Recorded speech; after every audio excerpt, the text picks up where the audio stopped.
you all have favorites on your computer. So when you see a website that you like, you add it to your favorites. But if you came to my office and used my computer, you wouldn't have access to your favorites because they're on your machine, not mine, right?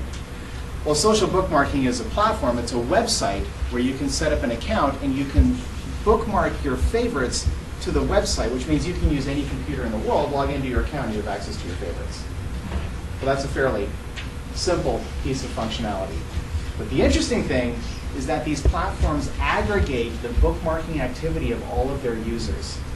Okay, so a platform like Dig has over 20 million users. They aggregate all that bookmarking activity. So if you search for fly fishing in Alaska, you're going to find the most bookmarked websites about that topic according to your peer group, not some Google algorithm.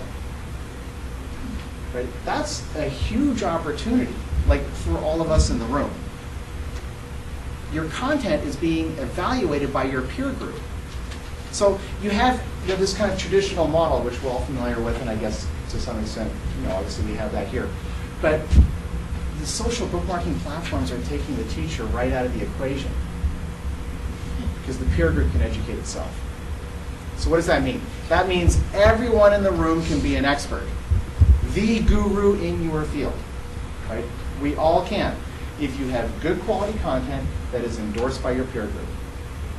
And this is, by the way, I get excited about this stuff, which you guys have probably noticed by now. The change is monumental, right? People used to look at the source first and the content second. That's reversed today, completely. They look at the content first, the source second. That's a huge shift, and it's a huge opportunity. All right. So the new mantras effectively are that your title or your credentials are not that important anymore. So, I was 17 and I climbed Mount Everest. Who cares? Is your content good? Like, I was the quarterback of the Dallas Cowboys. Who cares? Is your content? It doesn't matter. Okay.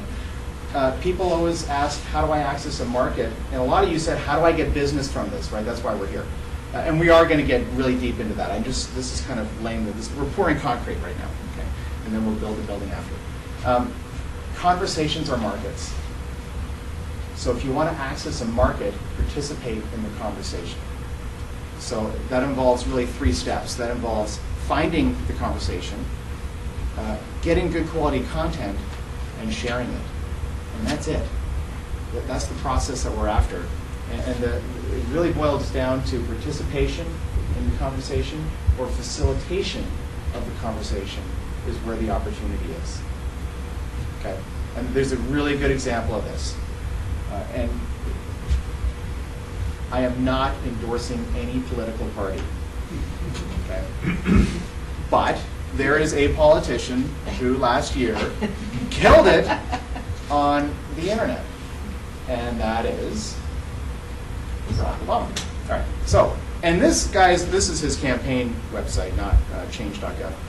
But this is unbelievable. What he did is unbelievable. So, and you go onto his website, you can get friends and find a neighborhood where there's people with similar interests, and anything you put up there, it's already pre-integrated with all the social networks like Facebook. Right here's Dig. We talked about that. Stumble Upon, Delicious. They're all there.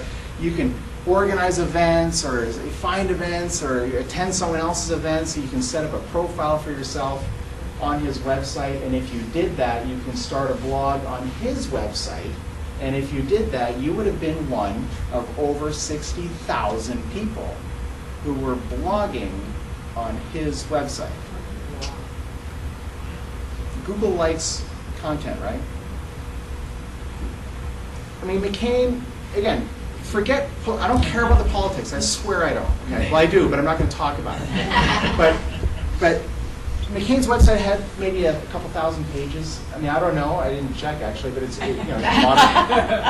Barack Obama's website had hundreds of thousands of pages of unique, relevant content that other people wrote because he was facilitating the conversation.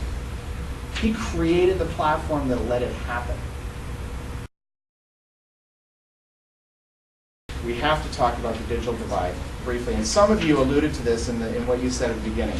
Because there's effectively, there's the tech savvy and the non-tech savvy, right? And for the most part, okay, there's exceptions there's basically bell curves.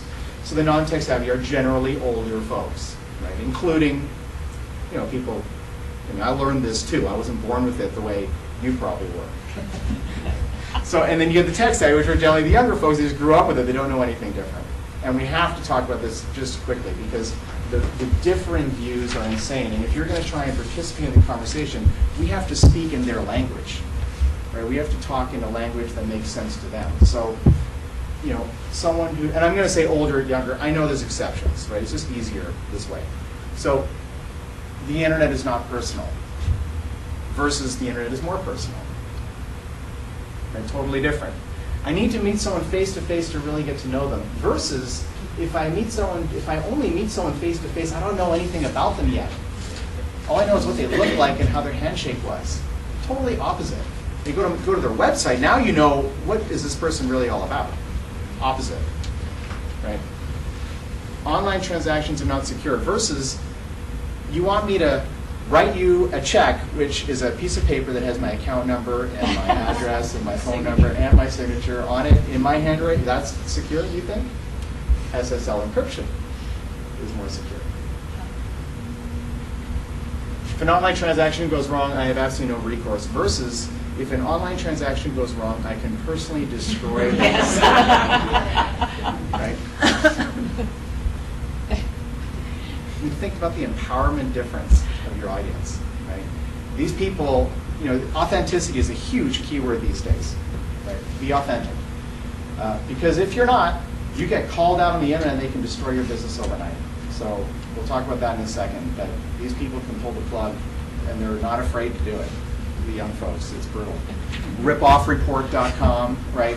Complaint board, there's a million of them. So, all right. Internet has too many distractions versus I can find precisely what I want online. And lastly, scams are too common on the internet versus scams are much easier to spot on the internet.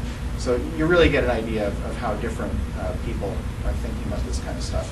So there's kind of an old marketing mantra, which I'm sure and it's still valid, okay, but it is kind of old school in a sense. It's basically that if you have bad marketing and you just repeat it enough times, it's actually more powerful than good marketing.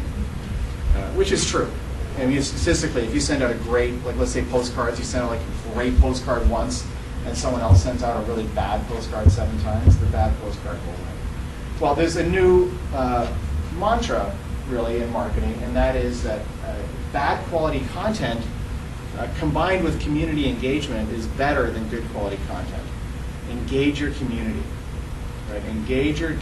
Communicate, provide value, demonstrate expertise. That's what it's all about. Engage the community. And if you have good quality content and community engagement, you win. Right? My point here is that your content doesn't have to be the best in the world. If you engage your community, you can still come out on top. But if you have good quality content and you engage your community, that's where the rubber hits the road. So people, there's a saying, internet marketing or the internet in general, which is that content is king. So some of you may have heard that, and I actually disagree. I think that content is queen. I think community engagement is king, and I think authenticity and transparency is in third place.